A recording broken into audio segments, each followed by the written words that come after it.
দেশ থেকে কিংবা প্রবাস থেকে যে যেখান থেকে আমার আজকের এই ভিডিওটা দেখছেন সকলের একেবারে সুদৃষ্টি আকর্ষণ করেছি। আপনারা জানেন আমাদের ভোলা তজুমুদ্দিন থানা ৩ নং ওয়ার্ড, ওনার ছেলে জুয়েল চট্টগ্রাম সবজির দোকানে কাজ করতে গিয়ে হঠাৎ আজ থেকে ১.৫ মাস আগে একেবারে ট্রেনের সাথে গুরুতর অ্যাক্সিডেন্টের কারণে দুইটা পায়ে তার কেটে ফেলা হয়েছে।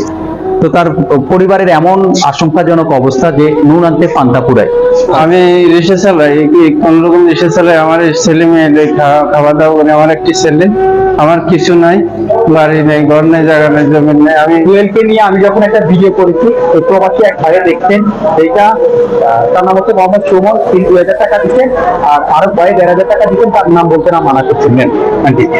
ঠিক আছে, একেবারে সকলের কাছে দুটা হাত জোর করে বলছি, এই পরিবারটা এমন একটা পরিবার যে টাকার অভাবে তাদের কোনো চিকিৎসা করতে পারেন না। বর্তমানে এমন অবস্থা আছে যে তাদের ফ্যামিলি নুন আনতে পান্তা পুরায়।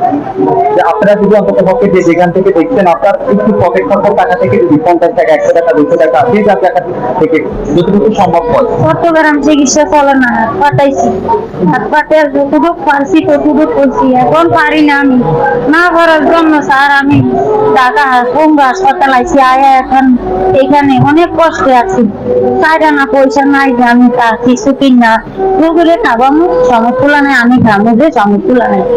এখন আমি আপনার কাছে আবারও হাত পাঠাইছি। এখান থেকে যাও, তোমার হুইলচেয়ার লাগে এটা আমি ব্যবস্থা করে দেবো। যদি কোনো রকম টুকটাক ব্যবসা করার যা লাগে আমি ব্যবস্থা করে দেবো।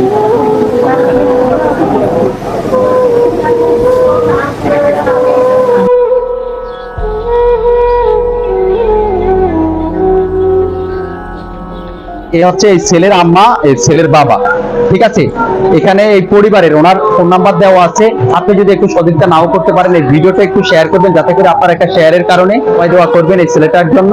আর এখানে এই পরিবারের নাম্বার দেওয়া আছে, ওদের সাথে যোগাযোগ করে যার যার জায়গা থেকে যতটুকু সম্ভব হয় একটু অনুদান দিবেন।